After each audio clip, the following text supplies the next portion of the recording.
നമുക്ക് വിശുദ്ധ തിരുവെഴുത്തുകളിലേക്ക് നമ്മുടെ ശ്രദ്ധയെ തിരിക്കാം. Praise God. കഴിഞ്ഞ ആഴ്ച നമ്മൾ ധ്യാനിച്ച വചന ഭാഗത്തോട് ചേർന്ന് അതിൻ്റെ ഭാഗങ്ങൾ തന്നെയാണ് ഇന്ന് ചിന്തിക്കുവാൻ ആഗ്രഹിക്കുന്നത്. നമ്മൾ കഴിഞ്ഞ ആഴ്ച എടുത്ത വിഷയം യേശു ദൈവത്തിൻ്റെ പുത്രൻ എന്നുള്ള വിഷയമാണ്. അതിൻ്റെ രണ്ടാം ഭാഗമായി നമുക്ക് ഇന്ന് വീണ്ടും നമുക്ക് ആ വചന ഭാഗങ്ങളിലേക്ക് കടന്നു വരാം. കഴിഞ്ഞ ആഴ്ചയിൽ നമ്മൾ ചിന്തിക്കുമ്പോൾ നമ്മൾ എടുത്തു പറഞ്ഞ ഒരു വിഷയം, അവിടെ ദൈവം തൻ്റെ പുത്രനെക്കുറിച്ച് സാക്ഷ്യം പറഞ്ഞ കാര്യത്തെക്കുറിച്ചാണ് നമ്മൾ എടുത്തു പറഞ്ഞത്. അവിടെ സാക്ഷ്യം പറഞ്ഞ പുത്രനെക്കുറിച്ച് ഉള്ള സാക്ഷ്യം, ആ സാക്ഷ്യം എന്ന് പറയുന്നത് പുത്രനിൽ ജീവനുണ്ട് എന്നുള്ളതാണ്. ദൈവം നമുക്ക് നിത്യജീവനെ നൽകുന്നു. ആ ജീവൻ ദൈവത്തിൻ്റെ പുത്രനിലുണ്ട് എന്നുള്ള വിഷയമാണ് ആ സാക്ഷ്യത്തിൻ്റെ അടിസ്ഥാന സന്ദേശം എന്ന് പറയുന്നത്. നമ്മൾ ഈ ഭാഗം ചിന്തിക്കുമ്പോൾ ഈ ഭാഗത്തിൻ്റെ തുടക്കം തന്നെ യോഹന്നാന്റെ 1-ാം ലേഖനം 5-ാം അധ്യായത്തിൻ്റെ 5-ാം വാക്യം മുതൽ തുടങ്ങുന്നതായ ഭാഗമാണ് നമ്മൾ എടുത്തത്. അവിടെ സൂക്ഷ്മതയോടെ നമ്മൾ വായിക്കുന്ന ആ ഭാഗം, യേശു ദൈവപുത്രൻ എന്ന് വിശ്വസിക്കുന്നവനല്ലാതെ ആരാകുന്നു ലോകത്തെ ജയിച്ചവൻ? അപ്പോൾ യേശു ദൈവത്തിൻ്റെ പുത്രനാണ് എന്നുള്ള സാക്ഷ്യത്തെ ഉറപ്പിക്കുന്ന കാര്യങ്ങളാണ് അതേ തുടർന്ന് പറയുന്നത്. അപ്പോൾ യേശു ദൈവത്തിൻ്റെ പുത്രനാണ് എന്ന് വിശ്വസിക്കുന്നവനല്ലാതെ ആരാണ് ലോകത്തെ ജയിച്ചവൻ എന്ന് പറയുമ്പോൾ, ലോകത്തെ ജയിച്ചവന്റെ വിശ്വാസം എന്ന് പറയുന്നത് യേശു ആരെന്നുള്ളതാണ്. യേശു ദൈവത്തിൻ്റെ പുത്രനാണ് എന്നുള്ളതാണ് ലോകത്തെ ജയിച്ച വിശ്വാസം. ലോകത്തെ ജയിച്ച വിശ്വാസത്തിന് പങ്കാളികളായി തീരുവാൻ ഭാഗ്യം സിദ്ധിച്ചവരാണ് നമ്മൾ എന്നുള്ളതാണ് ഏറ്റവും വലിയ സന്തോഷത്തിൻ്റെ ഘടകം എന്ന് പറയുന്നത്. അപ്പോൾ ആ സന്തോഷത്തിൻ്റെ ഭാഗം ഇവിടെ ഉറപ്പിച്ചുകൊണ്ട് സംസാരിക്കുമ്പോൾ അതിൻ്റെ 6-ാം വാക്യം, യോഹന്നാന്റെ 1-ാം ലേഖനം 5-ാം അധ്യായം അതിന്റെ 6-ാം വാക്യത്തിൽ നമ്മൾ വായിക്കുന്നത്, ജലത്താലും രക്തത്താലും വന്നവൻ ഇവൻ ആകുന്നു. ആരാണ്? ജലത്താലും രക്തത്താലും വന്നവനാണ് യേശുക്രിസ്തു എന്ന് ഉറപ്പിക്കുകയാണ്. അവിടെ തുടർന്ന് വായിക്കുന്നത് എന്താണ്? യേശുക്രിസ്തു തന്നെ. അപ്പോൾ യേശുക്രിസ്തു ജഡത്താലും രക്തത്താലും വന്നവനാണ് എന്നുള്ള ഉറപ്പാണ് നമുക്ക് അവിടെ ലഭിക്കുന്നത്. എന്നിട്ട് തുടർന്ന് ഇങ്ങോട്ട് വരുമ്പോൾ ജലത്താലും രക്തത്താലും തന്നെ എന്ന് വീണ്ടും ആവർത്തിച്ച് പറഞ്ഞുകൊണ്ട് അടുത്ത വാക്യം നമ്മൾ വായിക്കുന്നത്, ആത്മാവും സാക്ഷ്യം പറയുന്നു, ആത്മാവ് സത്യമല്ലോ. ഈ ആത്മാവ് ദൈവത്തിന്റെ ആത്മാവിനെ കുറിച്ചാണ് പറയുന്നത് കേട്ടോ. ദൈവത്തിന്റെ ആത്മാവിനെ കുറിച്ചാണ് പറയുന്നത്. അപ്പോൾ ആത്മാവ് സാക്ഷ്യം പറയുന്നു, ആത്മാവ് സത്യമല്ലോ. എന്നിട്ട് തുടർന്ന് പറയുമ്പോൾ സാക്ഷ്യം പറയുന്നവർ മൂവരുണ്ട്, ആത്മാവ് ജലം രക്തം, ഈ മൂന്നിന്റെയും സാക്ഷ്യം ഒന്ന് തന്നെ.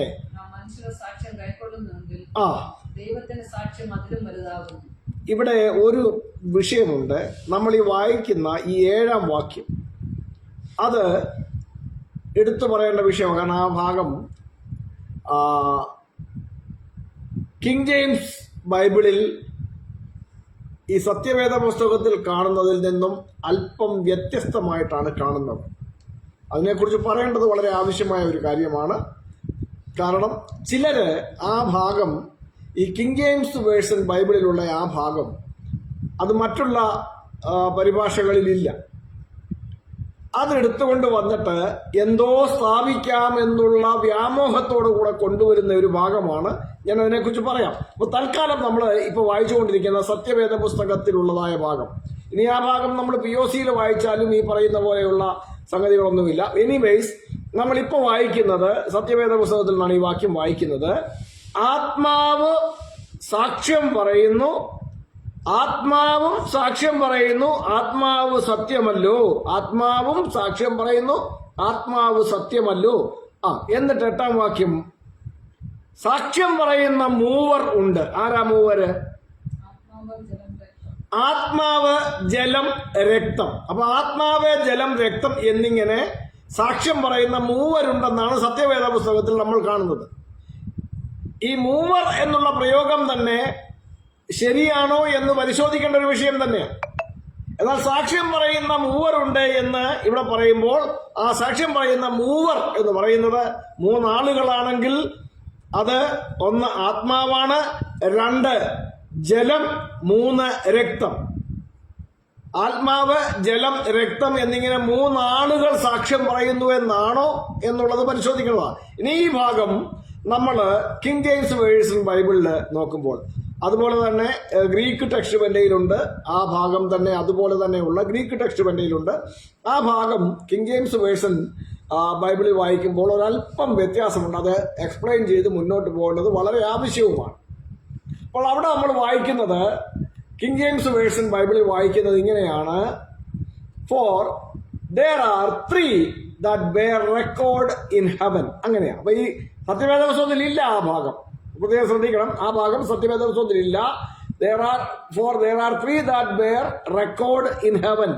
സ്വർഗത്തിൽ റെക്കോർഡ് സൂക്ഷിക്കുന്നവർ എന്ന് പറഞ്ഞു കഴിഞ്ഞാൽ റെക്കോർഡിന്റെ മലയാളം എന്താ പറയുന്നത്? എന്താണ്? ഡോക്യുമെന്റൽ എവിഡൻസ്. രേഖകൾ. അതാണ് ഡോക്യുമെന്റൽ എവിഡൻസ് എന്ന് നമുക്ക് മറ്റൊരു അർത്ഥത്തിൽ പറയാം. ഡോക്യുമെന്റൽ എവിഡൻസ്, അതായത് രേഖകൾ സൂക്ഷിക്കുന്ന മൂവരുണ്ട്. എവിടെ? സ്വർഗത്തിൽ. അങ്ങനെയാണ് 7-ാം വാക്യം തുടങ്ങുന്നത്. എന്നിട്ട് ഇതാരൊക്കെയാണെന്നാണ്?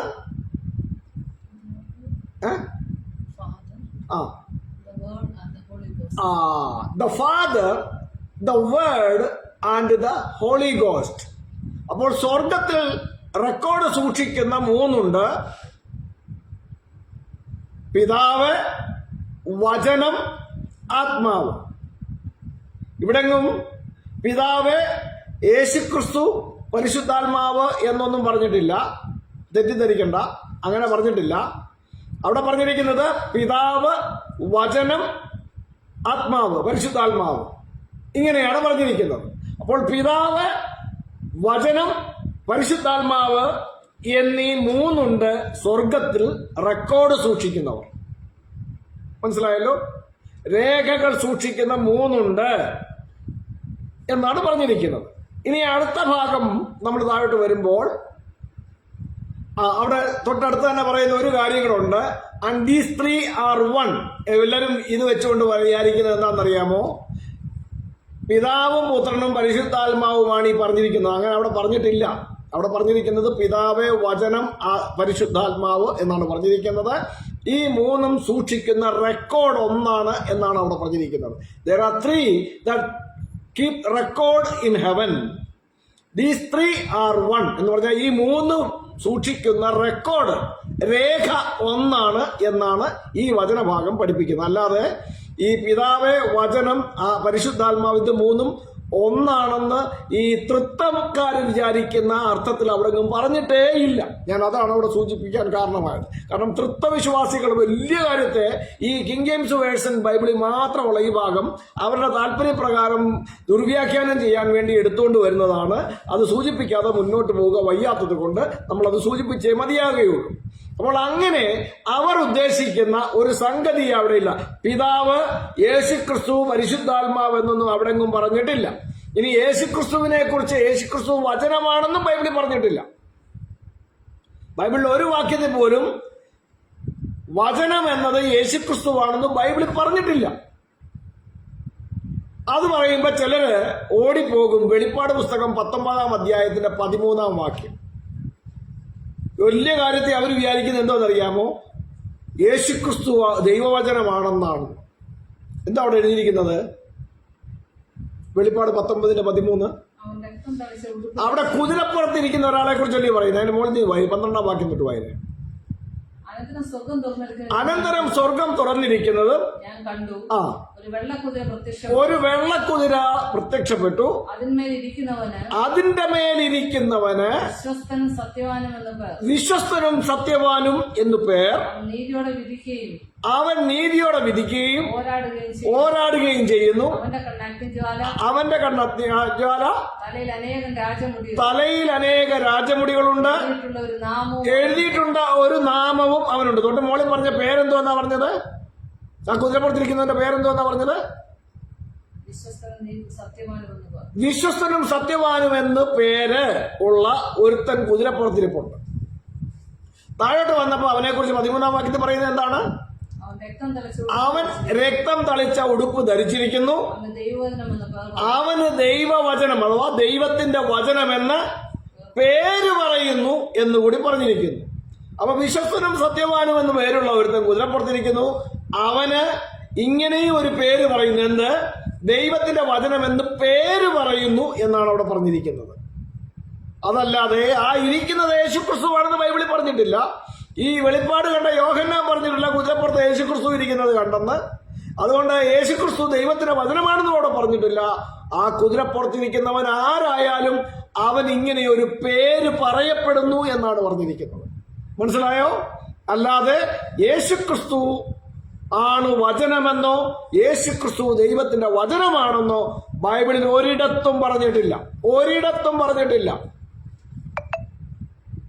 മനസ്സിലായല്ലോ? അപ്പോൾ യോഹന്നാന്റെ 1-ാം ലേഖനം 5-ാം അധ്യായത്തിന്റെ 7-ാം വാക്യത്തിന്റെ കിങ് ജെയിംസ് വേർഷനിലുള്ളതായ ഭാഗം സത്യവേദ പുസ്തകം മലയാളം ബൈബിളിലോ POC പരിഭാഷയിലോ ഇല്ലാത്തതായ ഒരു ഭാഗമാണത്. അതാണ് ഇപ്പോൾ നമ്മൾ എടുത്തിരിക്കുന്നത്. അവിടെ കാണുന്നത് for there are 3 that bear record in heaven. സ്വർഗത്തിൽ റെക്കോർഡ് സൂക്ഷിക്കുന്ന അല്ലെങ്കിൽ രേഖകൾ സൂക്ഷിക്കുന്ന 3 ഉണ്ട്.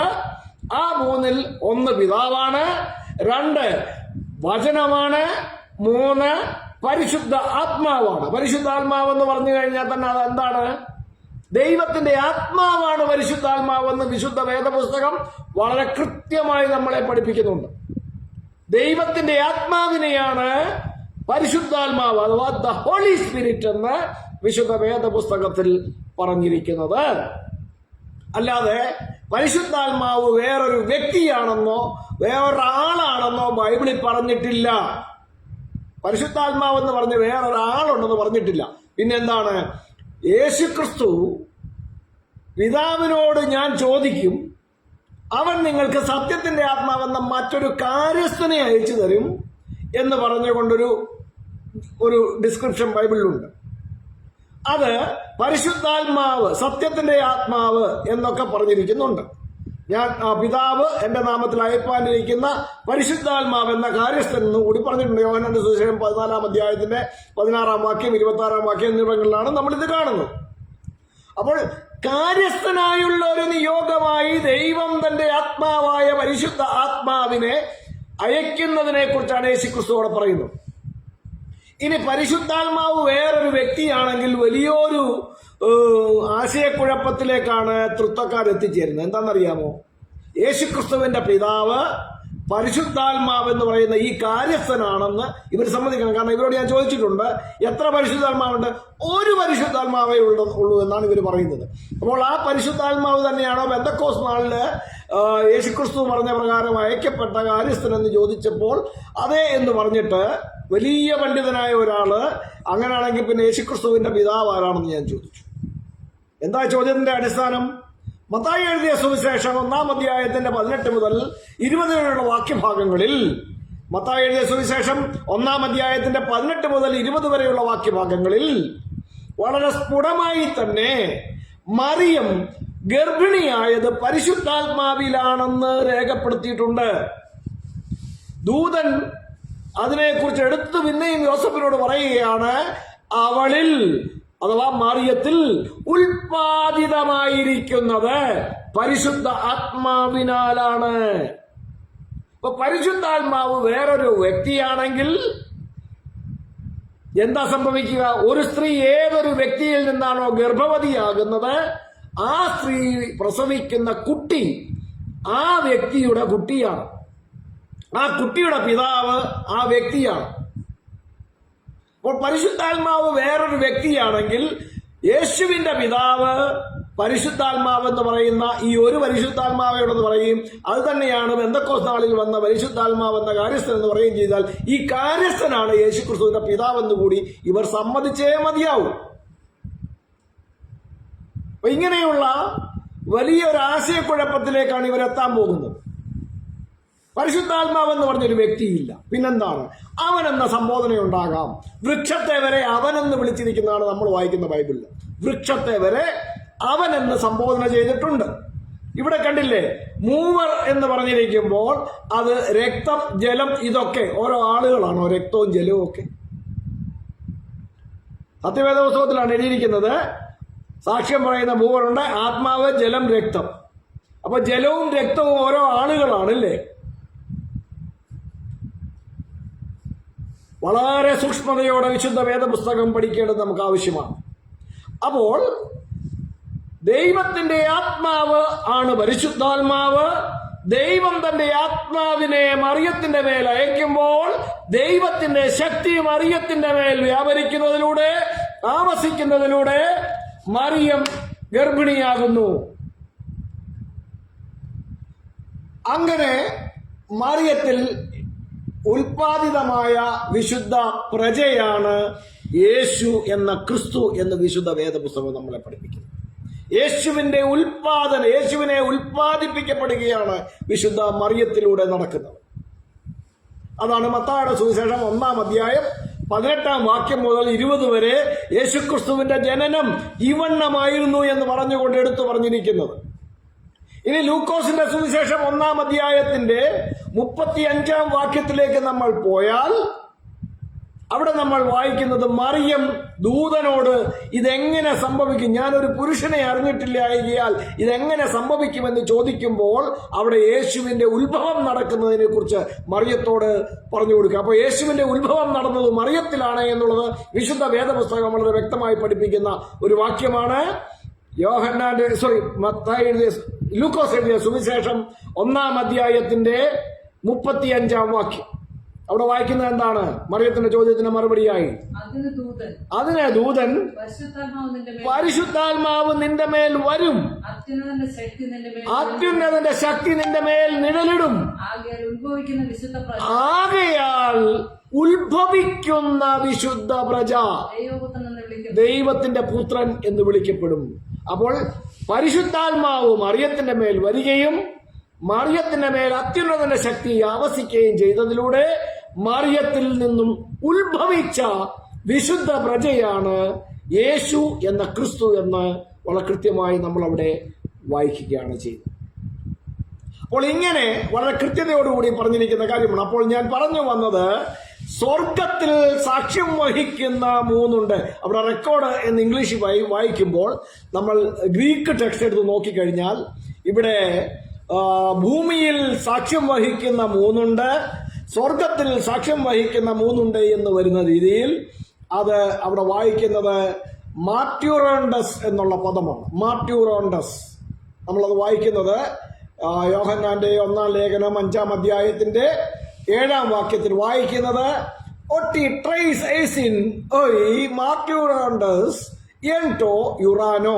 സ്വർഗത്തിൽ സാക്ഷ്യം വഹിക്കുന്ന 3 ഉണ്ട് എന്ന് പറഞ്ഞതിന്റെ ഗ്രീക്ക് ഭാഗമാണ് നമ്മൾ വായിച്ചത്. മാർട്യൂറോണ്ടസ് എൻടോ യുറാനോ എന്നാണ്.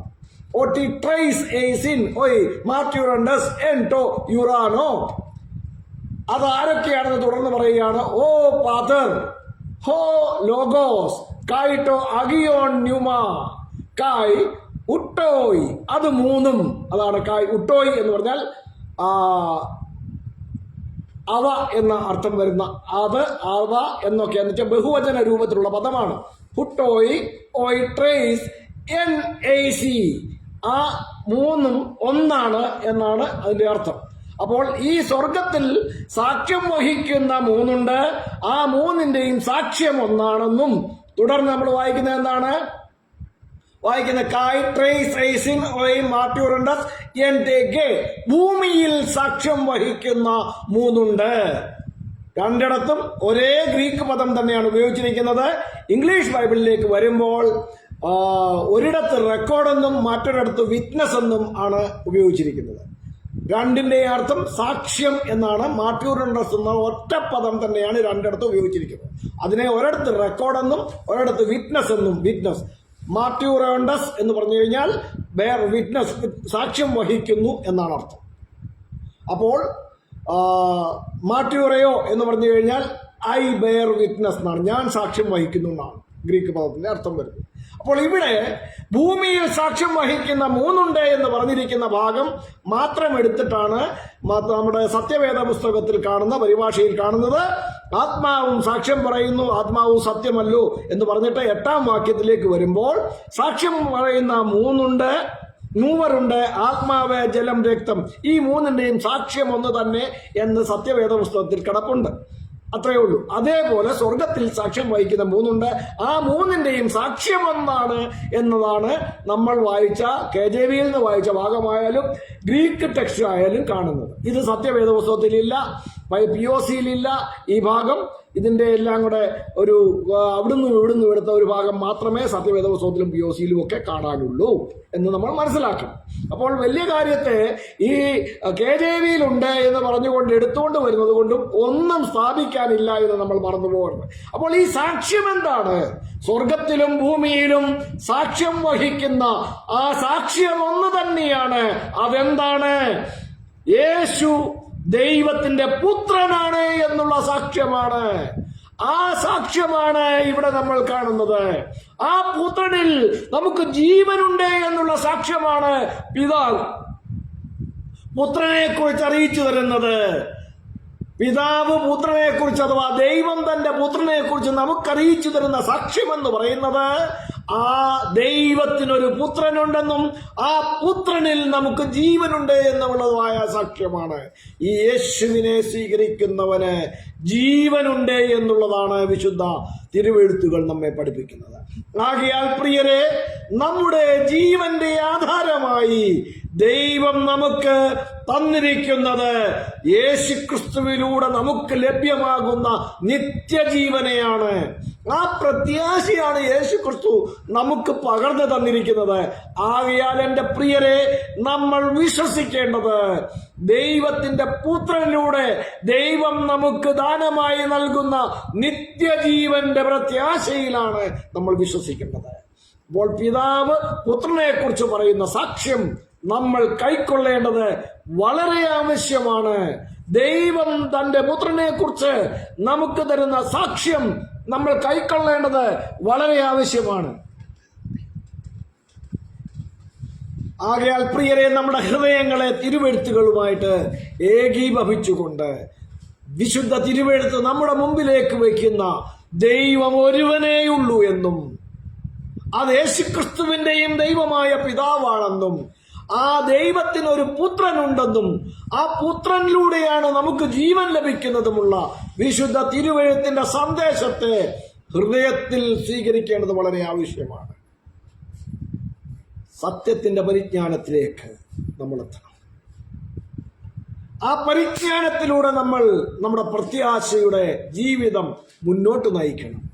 കർത്താവായ യേശുക്രിസ്തുവിലൂടെ ദൈവം നമുക്ക് വാഗ്ദത്തം ചെയ്തിരിക്കുന്ന നിത്യജീവനെ മുറുകെ പിടിച്ചുകൊണ്ട് ആയതിനായുള്ള നമ്മുടെ ചുവടുകളെ സ്ഥിരതയോടെ വിശുദ്ധ തിരുവെഴുത്തുകളിൻ പ്രകാരം വച്ചുകൊണ്ട് നമുക്ക് ഉറപ്പോടെയും ധൈര്യത്തോടെയും മുന്നേറാം. നമ്മുടെ കർത്താവായ യേശുക്രിസ്തുവിലൂടെ വാഗ്ദത്തം ചെയ്ത സ്വർഗീയ വാസം, നിത്യജീവന്റെ പ്രത്യാശ നിങ്ങളുടെ ഹൃദയം കലങ്ങിപ്പോകരുത്.